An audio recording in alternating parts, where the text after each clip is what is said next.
On se retrouve pour un big haul Shein. Et du coup, je vais sortir la première pièce. Et non, c'est pas un haul Shein. Parce qu'ici, on est contre la fast fashion. Bienvenue à toutes et à tous, je me présente, je m'appelle Wendy, je suis créatrice et styliste et en parallèle photographe. Mais là, ce qui va nous intéresser, c'est la création. Parce que pour un shooting photo, j'ai décidé de faire une tenue entièrement faite en sachet Shein. Avant d'être dans le milieu de la mode, je réalisais pas à quel point commander chez Shein, en fait, ça avait un impact énorme sur le plan humain et écologique.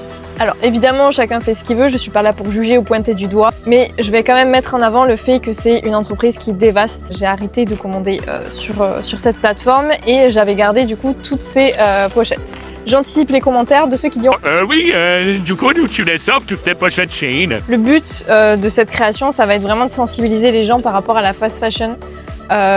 Surtout quand on voit que les prix au final se rapprochent vachement de l'artisanat. Vaut mieux soutenir un créateur ou une créatrice française qui fait de ses propres mains et en France. Et surtout soutenir des créateurs et des créatrices françaises qui essaient de s'en sortir tant bien que mal dans la France de Macron. Donc je suis venue faire mon propre patronage sur le mannequin aux mensurations de la modèle. J'ai assemblé tout ça et j'ai rajouté une petite doublure très fine pour garder quand même cet effet de transparence pour éviter que la modèle ait sa poitrine qui touche directement le plastique. Donc voilà pour ce qui est de la structure finale au niveau du haut. J'ai rajouté des épaulettes, quelques clous et dans le dos j'ai mis un biais en coton pour que le lassage soit sur un tissu plus rigide. Ensuite je viens mettre des baleines au niveau du bassin pour venir ensuite rajouter les tissus qui feront guise de jupe. La modèle aura des sous-vêtements chers, donc ça rappellera vraiment cet effet de peau, quelque chose qui colle à la peau. Et après avoir assemblé tout ça, je suis venue rajouter quelques décorations, des sortes de lacets qui tombent un peu dans tous les sens.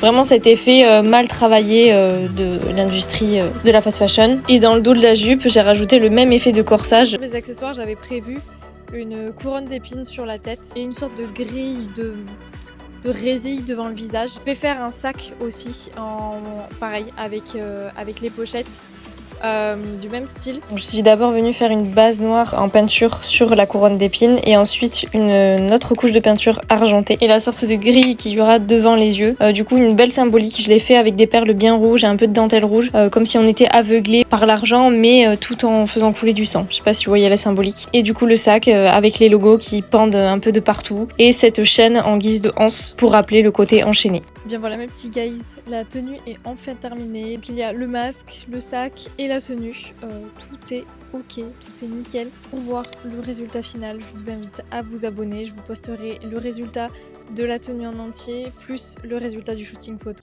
Je vous fais des bisous.